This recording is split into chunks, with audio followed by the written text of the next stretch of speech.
Traveling the Vortex.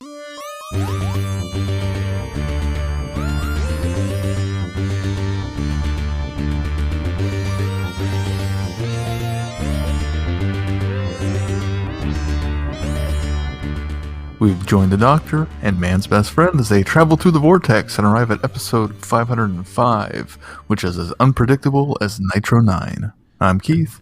I'm Sean. I'm Glenn. How are you guys? I like it when we work out the intro and then you throw just one more little special thing in there. I always love that. It's nice when I can meld ideas together. Yeah.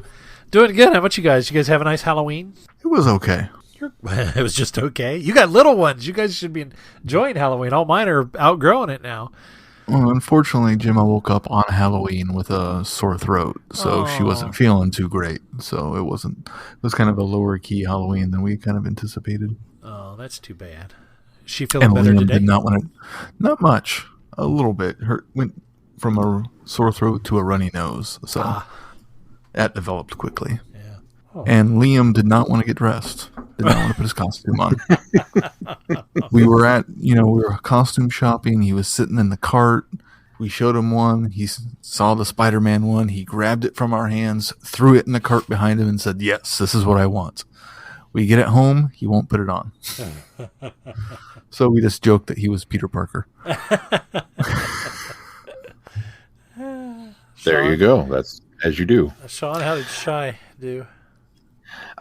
Shy did pretty well. This was her first official, trick-or-treating experience. I think that she was cognitively aware of. I mean, they did little things at daycare and stuff, but had her parade at kindergarten, and then dressed up. She was a ballerina, and actually went around the neighborhood and joined up with a couple of other kids that live on our block, and went a couple of blocks beyond where we had planned on going because the kids kind of were in charge at that point. And, I got like 2 pictures from the back as she left the house. And after that, it was the adults struggling to catch up because they were just, and all the things that I never worried about as a kid. Say please, say trick or treat. Thank you. Look, when you run out into the street. Oh, good God. I didn't think of any of that when I was a kid, but thought a lot about that as an adult. So, but like a bandit, came home with a bag full of candy, which previous to this year, Shy's kind of not really into the whole candy thing. She didn't like chocolate. She would eat like sweet tarts or Tootsie Rolls. That was about it.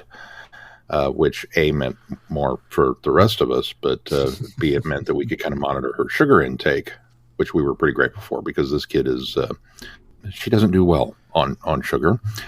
And for whatever reason, the switch has been flipped, and after several attempts to choke down a Snickers bar, she finally got one down, and then has now decided that she does like them. So we could be in some trouble going forward. Yeah, she had a lot of fun. I think we're all still kind of recuperating today.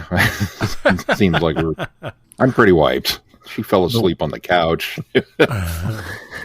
The one nice thing about Jim and not feeling well was we were back home by 6 o'clock, had dinner, went to bed at normal time. Ooh. Only had one group of trick-or-treaters come by. So Really? It was a pretty easy night. Wow. Yep. We had a steady stream from about 6:30 to about 8. And I would say all in all, we probably had 70 kids total. Wow. Between 70 and 80 kids. And then for 18 years, my kids never asked to have a Halloween party or have friends over for Halloween. My daughter goes off to college, and then she comes home this weekend with friends from college and wants to do a fire pit in the backyard before they go to the haunted house.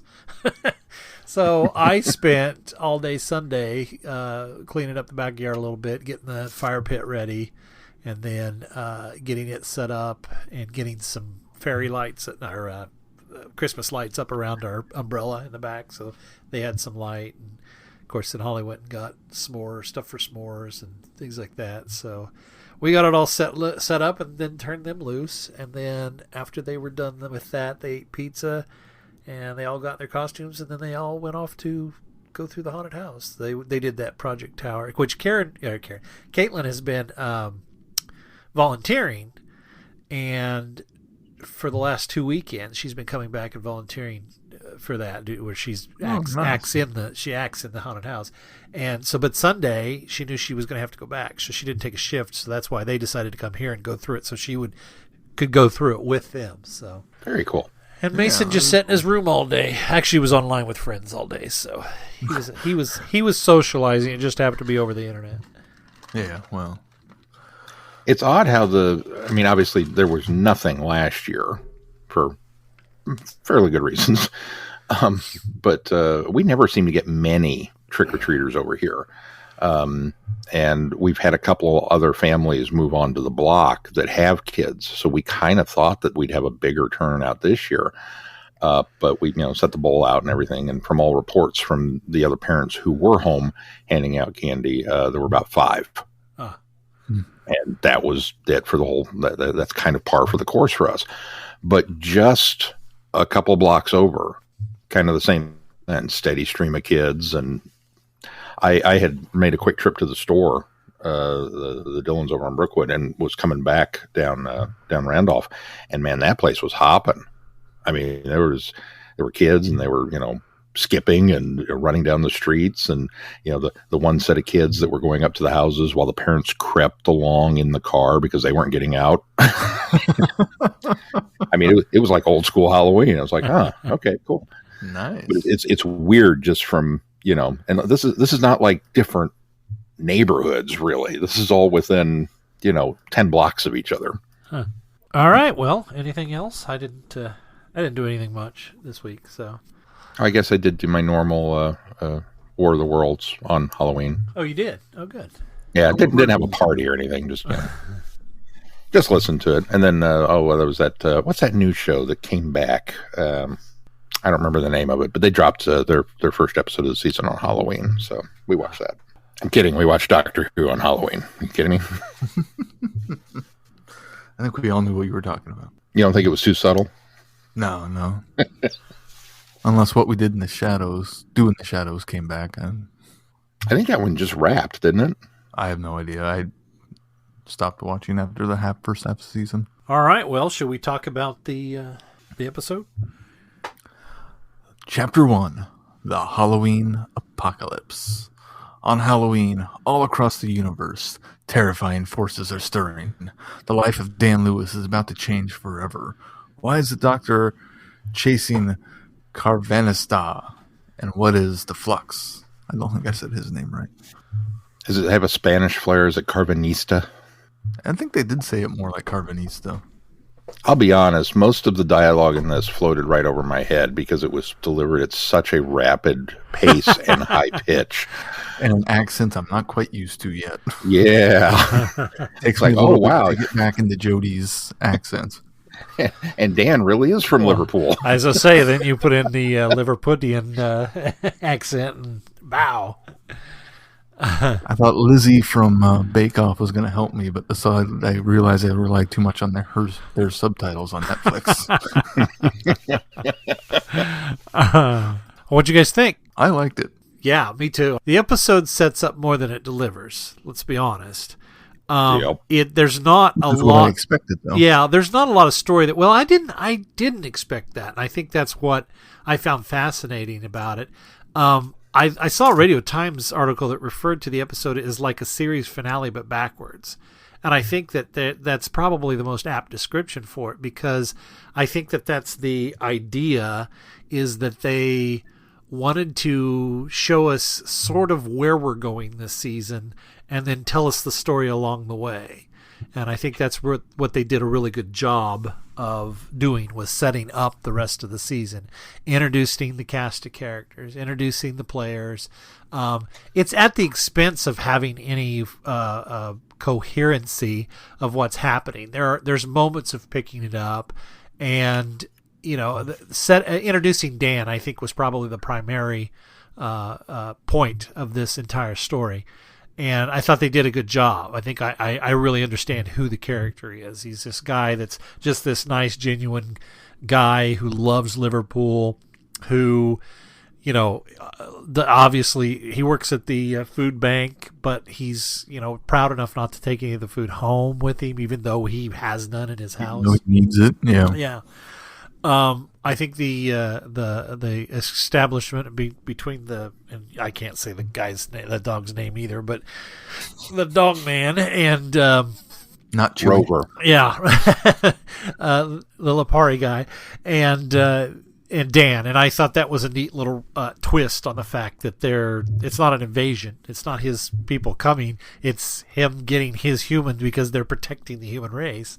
And I thought, wow, man's best friend. That's kind of a neat thing. So I completely, after that, forgive anthropomorphized alien creatures because they tied it into an Earthbound thing. So I thought that was kind of neat. I think it sets up the Swarm pretty well. It gives us a tease of what they are. We got the Weeping Angels, we got the Santarans, we've got this girl that's has somehow traveled through time because she knows who the Doctor and Yaz are, but hasn't met them yet they haven't met her. They haven't met her yet, and so she's obviously has something to do with that story that's going to link us to the Weeping Angels.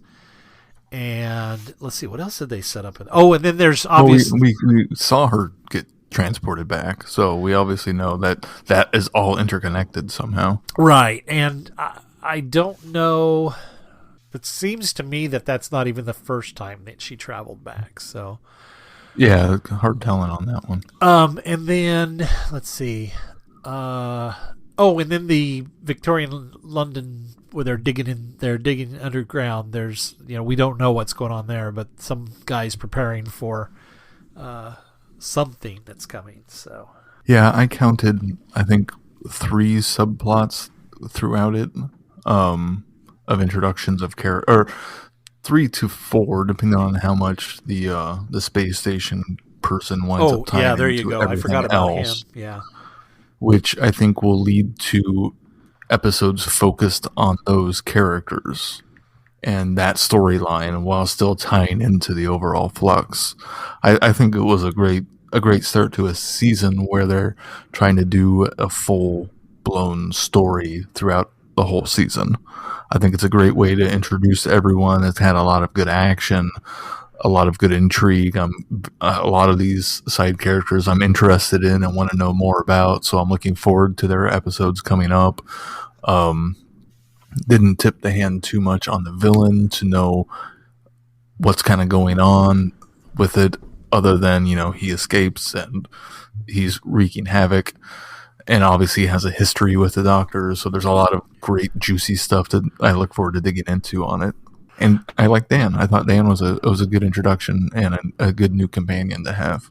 Yeah, I'm not even sure the Swarm is wreaking havoc yet. He's obviously claimed a few victims, but there's not a lot happening. We don't know that the Flux and the Swarm are in any way connected yet either. So that'll be one of the mysteries that'll be unraveled. But I do like, but considering the effects that he has are so similar to the Swarm effects, I just or the Flux effects, I kind of assumed that the two were interconnected, that he was behind the Flux. I think you're foolish to assume. Maybe. I do like that we've hinted to this Doctor Swarm adversarial relationship, and that she doesn't remember who this is, but he knows who she is, and explains to her that they've danced through history in battle or whatever. I can't remember how he said it, how he alluded to it, but that was intriguing to me. Sort of feels like they're picking up on some of the threads of the Timeless Children, so they haven't dropped that altogether. I think Chibnall's embracing that and going to move that forward and give us some resolution to that storyline from last year too. Well, not just with the Flux, but with the dog guy being part of the division, and that's the people who wiped her memory and helped do all of that. So I think it's all. Wait! Was the dog guy with the division? I know that the two people. I know that the two people that came to check on the Swarm when he was in the prison were part of the division, but I did not know that the dog guy was. That's why she was tracking him down, was because at least he had knowledge of the division. I think that's where it is. I don't think he's part of it, but I think that he was some way connected or knew about the division. I'm not sure that he was part of the division, because he was part of the Lupari force that was coming to save the Earth or protect the Earth. Oh, yeah, I think the fact that aspect is a coincidence. Oh, okay. Because I don't think that he was. That's one of those they called I came kind of, because he sure acted like he didn't really want to, but had to, because this is my human. I got to come rescue him. And the Doctor didn't know the Kavaris or the Lupines were heading to save Earth or even invade Earth, because she was trying to track him down before it. Oh, yeah, okay. Whatever level of his involvement, he's definitely in the know of the division, which is why the Doctor was hunting him down. So yeah. Of course, he was ready to leave her and Yaz to their own demise at the beginning of the whole story, which I thought was a brilliant way to launch into it. I mean, if you're going to hit the ground running, hit the ground running. By having the Doctor and Yaz already, in peril from a previous incursion that has happened prior to where we pick up at the beginning of this, I thought that was pretty neat. And very exciting. I thought it was very fast paced and really gave you a flavor for what to expect this whole episode that doesn't really slow down much, except for when Dan's on Earth and we're learning about him. It's pretty much as slow as this whole thing gets. And the guy on the guy on the space station, what's his name? Visser, who's making his account. Vendor, making his account, and that's pretty low key until he witnesses the flux. Yeah, but his low key stuff was made up for with the special effects, which, wow, were they on point through this whole episode? I can, we only got 6 episodes, but that just means double the budget for everybody. I was impressed with them. Just me, nobody else? No, I definitely was too. I'm thoroughly impressed throughout the effects through all of it. And the makeup, I thought, was even the dog, even not Chewbacca. Which, realistic. I've seen a lot of people complain online about the look of this thing, and it's like, is this really all that different from the cat people in Gridlock? No, it's not. I mean, really. I haven't seen it. Have you seen people complain about that? Because I haven't seen any complain about the costumes. I've heard a lot of people complain about the CGI, which I think they're being overcritical.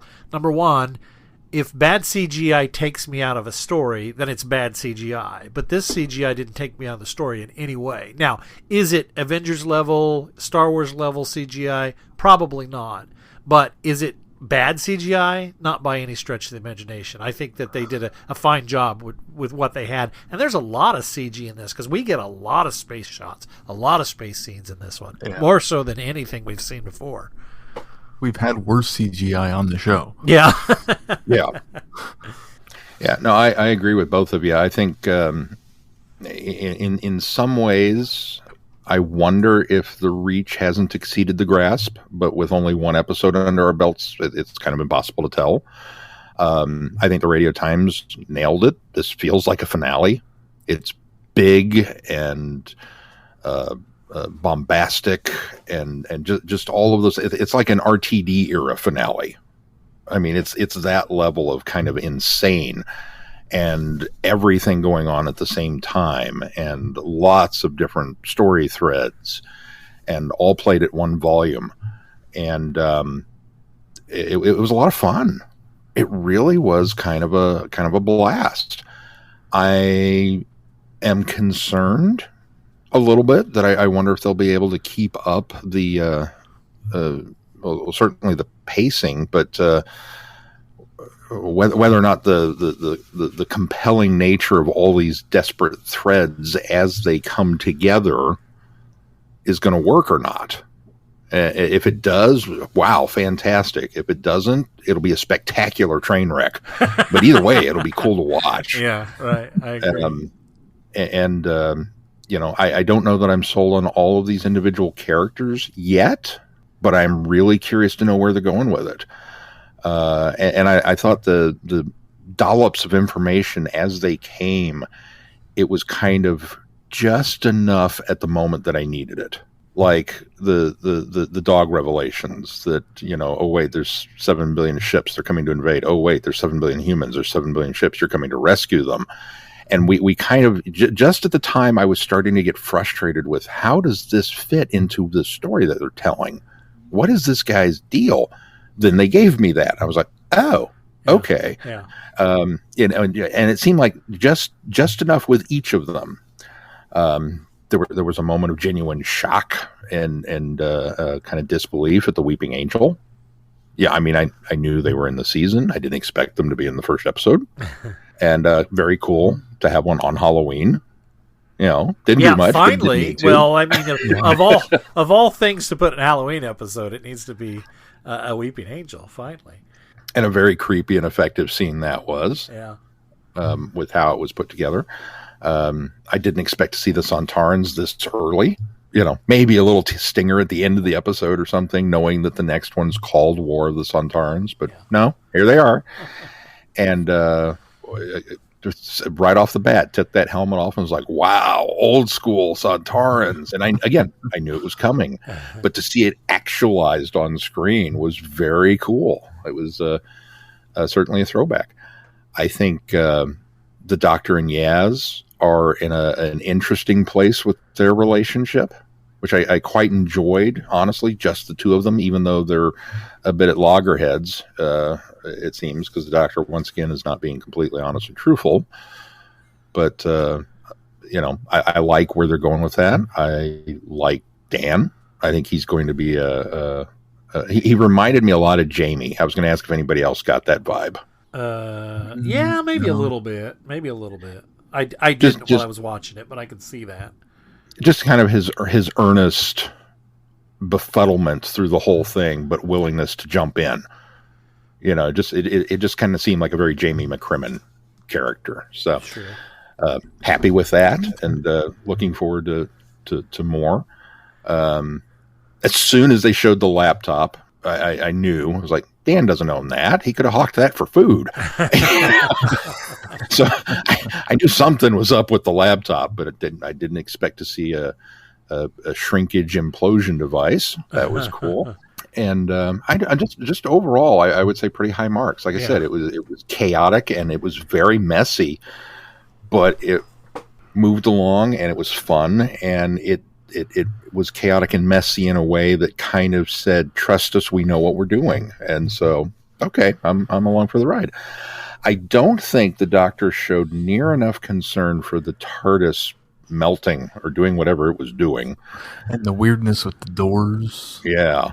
But then again, she did have a lot on her mind at the moment. The 13th Doctor is very much a don't worry about that right now. She's been like that throughout the entire run. So it wasn't out of character for this incarnation. It is a little out of character for the Doctor in all, as a whole, that they wouldn't be a little more concerned. But Jodie Whittaker's Doctor has been very much that we'll deal with that when we get to it. Well, so she is kind of the procrastinating Doctor. I'm going to put that off until I need to deal with that, and so that was very much in line. Keith, I want to apologize. You're right. The Carvanista is working. He is an operative for the division, so you did catch that. Oh, okay. You did catch that right. Okay. But he also is he is also a Lupa in the Lupari race. So double duty. Yeah. The other subplot that I think we're going to see spin off into its own storyline is the woman who Dan was supposed to have a date with going into that house. Yeah. That was all creepy and witchy. I think that's going to give it its own episode. Right. So I think we're going to have the kind of the 4 standalone episodes that will tie into the Flux in some way and then tie it all back together again. Yeah. Do you guys think that I like the little nods, especially at the beginning with the Doctor apologizing for using the unpredictable Nitro 9 earlier on. And then did you guys think Observation Outpost Rose was a coincidence, or do you think it's a tie-in? I think it's a coincidence. So you don't think it's a nod to the former companion? It may be a nod, but I don't think it's more than a nod. You don't think that particular post is actually named for her? It could be. I don't know. In universe. Yeah, in universe is what I mean. Obviously, it's named for her meta, but I don't know. Maybe. They said they have one more one more guest that they haven't announced who it is, a surprise guest. So I wonder if he'll sow some seeds by doing that and putting all of these different nods in there to make us like kind of second guess who this mysterious guest appearance is going to be. Because he has said that all of the, I think it was last week, they dumped a ton of the guest stars that would be appearing this year, and he said that some of them they weren't saying, so they were holding those closer to their chests. So we'll see. Certainly hope that's not one of them. I myself would be ecstatic, but I know how you guys feel about Rose. So And I'm gonna throw this out there. Even Rose is welcome to come back as long as her return is warranted by the story you're telling. Yeah. Oh, I agree. If you pull a Captain Jack and bring her back just so that you can go, look, it's Rose. Did you get that from the hint that we dropped by naming the space station after her? What's she going to do? Nothing. We just brought her back to prop her up in the window and wave. Well, then I would be just as upset. To get viewers. Yeah. Stunt casting. I think one of the things that I think it was a bold move for Chibnall to name this the Halloween Apocalypse, especially as up in the air and how strict their COVID protocols were for shooting this season. And the fact that it altered the list of, or the number of shows, the episodes we were going to get. And there was, at any point they could have got delayed if they'd had anybody that had tested positive. So it was a bold move for him to go and name this the way he did. However, I'm going to step back from that just a little bit and say I think it was also cleverly done because there's not a lot of Halloween to this episode. There's the dropped line of Trick or Treat Doctor, and then those kids that come to Dan's door, and the funny, which we saw released on video last week, but the guy that comes up wanting candy, and he's this 35-year-old man, which I thought was hilarious. I'm kind of curious about this guy. I want my friends in England to tell us, do you have trick-or-treaters who show up at your door that are not in costume with a can of beer and a carton of eggs in a kind of vaguely threatening manner? Because I'm kind of thinking, this is brilliant. Why haven't I not thought of this? Trick-or-treat or what? Well, I'm not saying I'm going to egg your house, but here they are. I don't know. It just seemed like it was kind of, there. Like, I don't know. Maybe it's a cultural thing. Maybe it's a Liverpool. I don't know. I don't think so. I think I don't think Dan would have responded the way he did if that was normal. He probably would have given them candy. Right. Here's candy. If he had any left, he totally would have given him candy. But there was the nice Halloween aspect of Dan thinking what's his face was in costume. Yeah, too. that was the other thing tying into the Halloween. I thought that was a nice touch too. It did connect, but I did sort of think that had this not ended up being a Halloween episode, they could have easily tweaked this story enough to make it not happen on Halloween. Yeah. As with most of our Christmas specials, it's there in name only. That's true. There's a lot of times that we just get kind of little throwaway things too. So it makes me excited for the season. I think it's probably the most. I think it's the most exciting start to a series we've had. I think Spyfall Part 1 and 2 did a good job of getting the series off the ground. Was that last year? I guess it was last year, wasn't it? Last season, yeah. did a nice job of getting it off the ground, and I thought that was probably at the time one of the best, series openers for a long time since the early days of New Who. But this really got me excited. This one very much is going to be a 6-parter, even if these stories are the single standalones that bridge us back to this.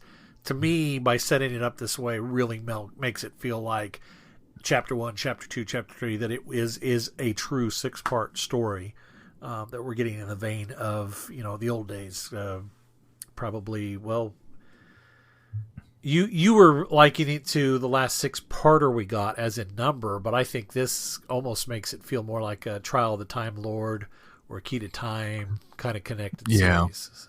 I'm excited by the season, by what this establishes, and having watched at least Broadchurch, I don't know if I've seen any of his other shows, but knowing that, okay, first episode's going to lay your groundwork and set all the pieces in motion, and the fact that he's now switching over to a serialized format for this season, I think it's going to only elevate the storytelling, because he's not trying to keep things condensed, and it's going to give time for things to breathe a little bit. And really, hopefully he had the time and the focus with only 6 episodes to really tighten things down so well for this plot that everything else can kind of just develop as it develops. I think so too. I think this is kind of another one of those examples of sometimes less is more. And that when you don't have as much, you're forced to focus on what on the story you need to tell. And in a weird way, I think the COVID protocols and everything being as tight as it is probably forced their hand. I imagine that in a lot of, it would be very easy to look at this and lament, what we could have had, or this, that, or the other. But in a lot of ways, this is kind of like Jaws. The shark broke. Okay, so Spielberg had to get inventive with how to shoot the movie around the shark. And I think the COVID protocols may have spawned some of similar, necessity being the mother of invention here, where, okay, we can't do it that way, so we'll do it this way. And maybe they wound up with something better. Maybe. It's certainly intriguing. I did love, going back to Dan for just a moment, one of the real standout pieces of his arc thus far has been the conversation with Carvanista, the dog, where Carvanista, where he's where he's piecing together you're not going to kill me because you could have done that in my kitchen, so you need me. No, I don't. Yeah, but I think you do. And just the way that he, the way the logic leaps were happening for him in that kind of moment, it was very much, wow, this is a guy I can get behind, because he's not freaking out over the fact that he was abducted by a dog. He's not really freaking out over the fact that he's in a spaceship. He's more upset that he's in a cage. And it's shocking him. Dan's a very practical guy. We're going to deal with step one. I don't care that I'm on a spaceship. I care that I'm in a cage. Why'd you lock me in the cage? Followed by, well, you're not going to kill me because of reasons. And just immediately kind of had the upper hand in that. Yeah. I thought that was really clever and cool for him to be able to not only figure that out, but push that advantage the way that he did. I like how the series really feels like it's giving Yaz something to do right off the bat. Having her play. Now, granted, when you've got Grant and Brian out of the way, it helps to draw the focus onto the one companion that's still there. But I think, it's almost, what I like is the fact that they've clearly had a lot of adventures since then off screen. And so that lends to a wealth of, expanded universe stories that can be told, and Big Finish audios to do, and books and novels and things to write, and comics. So I love that. I love the fact that we have that now well to draw from. But also I think what they did is, by doing that kind of time skip, it gave us the impression that Yaz, that the Doctor, other than still withholding a lot of information from her in this episode, puts a lot of trust in her as far as her capabilities by splitting up, and she's going to go confront. I can't remember his name again now. Yes, thank you. And that and sends Yaz to go off and free Dan. I thought, that says a lot for the relationship that they've developed now. That she trusts her, and they've clearly been in a lot of scrapes before. That they've got just based on the conversation that they have throughout this. So I really liked that. And I think the other thing that I really liked about this is it feels like the humor is back in Doctor Who. It feels like we've had funny moments in the past few years, but it really feels like the humor hasn't been where it was, maybe 5-6 years ago. I think since Matt Smith. I mean, don't get me wrong, Capaldi had some funny moments. Jodie's had some funny moments, but I think that overall, it felt like there was a lot more humor, and maybe that's purposeful since we're going to deal with such a heavy subject matter in this. Maybe there's we've got to do what a lot of good science fiction is doing now and balance that humor with the really heavy stories that we're going to be telling here. So I was glad to see that come back again. Yeah, I agree. And I agree about Yaz. I love the growth that she's had because she was becoming more competent in the TARDIS last season, and now she is almost even level with the Doctor in all of this, and that is a great dynamic to have between the two of them. She's practically flying it. I mean, she was there at the consoles reading back results. She was helping. And doing, so hammering. the call back to the rubber mallet. I love that. Yeah. Lots of good moments in this one. Not sure how I feel about the idea of her whacking the console and TARDIS energy flew out. Well, I got the impression that she cracked it. Yeah, cracked that where obviously where Rose had opened it up and absorbed the heart of the TARDIS. I think that the energy from the TARDIS, I think that's probably that same spot because it was kind of the same effect that we saw as well. Yeah, although it was more directed. Yeah, the fact that she was able to crack it and direct the energy, it seemed. She apologized. She apologized for it. She did. It's true. I'm not saying she didn't, but should she be able to do that?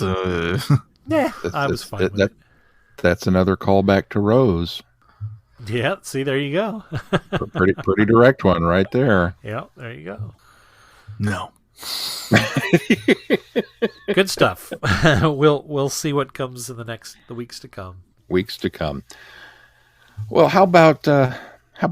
How about what about this week? What about a contest? Didn't we say something about a contest? I think we said something about a contest. I think we did. If you tuned in last week, you heard us talk about the contest. If you did not, here's your chance to get in on the contest. We have, from our friends at Looney Labs, a copy of the game Doctor Who Fluxx. No relation to the current series, Doctor Who Fluxx. We're not giving you an advanced DVD set. Don't get excited. Get excited, but don't get that excited. 2X. Get that excited, but don't get excited for that. And so we're giving this away because, serendipity, it's the same name. And all you have to do is deliver the code word. And we're going to give you a different code word for each episode of the show as it comes out. And all you have to do is send that code word back to us. So the code word for this week, Glenn, help me out. What is the code word for this week? Lupari. Lupari. You can't say the name. I can't say the species. Lupari. Lupari. And so then we have opened up the mythical, epic Traveling the Vortex email. Glenn, help me out. What is the Traveling the Vortex email? You'd submit your information by sending it to feedback@travelingthevortex.com. You can also go to our website and click on the feedback tab and fill out the box there, and that'll come straight to us, and we'll take those entries, we'll put them all together. And do you want to tell them about that? That's not the only time they can enter. They can every code word is an entry into the contest. Correct. So if you get this week's and you miss next, well, you still have one entry in. But if you get all 6 of them, that's 6 entries into the contest, so you have a much better odds of winning in that regard. And what do you think? People that are a little bit behind, as long as they get all of the code words in. So if you miss this week and you hear it next week, and then you come back to this episode, you still have time. You can. It's not a week-to-week thing. It's just if you get all the code words from all of the shows. Yeah, I'm okay with that. Okay. Keith, you okay with that? I'm also okay if they want to bank it up and send them all at once. Oh, yeah, there you go. In one big email at the end of the season. Keith's keeping track of them, so he can make that. I'm okay with one email. Thanks for volunteering to do that, Keith. That was, no problem. He's the keeper of that account anyway. All right. Well, good luck, and again, a fabulous card game that we have played actually. And if you go to our YouTube channel, you can watch us play it. And if you've never played it before, you can kind of learn along with watching us. And like I say, it's a lot of fun. And I think we did it. We did it for Facebook Live. I think was one of our game nights. And then we put that up on YouTube so that people could watch it. So you can see it either on Facebook or on YouTube. And I think it's wildly serendipitous and appropriate because not only does it share the name of the series with Doctor Who Fluxx, but at least thus far, the impression that I'm given from the season is the game's kind of very much like what's going to be happening. The universe is going to be rewritten, new rules for everybody every 5 minutes. Maybe Chibnall in his downtime had that game setting off to the side and thought, there could Looney be Labs, something here. Take a bow. All right, well, Sean, let's briefly talk about what's coming up with the schedule. Well, coming up on the schedule next week, we've decided to review 5 books from the Virgin New Adventures series. I'm kidding. We're going to review the next episode of Doctor Who, of course. War of the Sontarans hits your screens next week, hopefully. And we'll be there to cover that in all of its majesty, hopefully. Yep. Be sure to check out our website, travelingthevortex.com, to keep updated on the podcast. And if you get any value out of this podcast, why not to put some value back into it? You can do that by becoming a patron and supporting us on Patreon. And also, if you consider giving us a 5-star review wherever you subscribe to this podcast, that always helps. Make sure you join in the conversation in our listeners forum on Facebook. And if there's nothing else to cover this week, until next week, I'm Glenn. I'm Sean. No, I'm Keith. Cheers. Good night, everybody. Be seeing you. Thanks for listening. You have been listening to Traveling the Vortex. Doctor Who and all of its associated programs are owned and trademarked by the BBC. No infringement is intended or implied.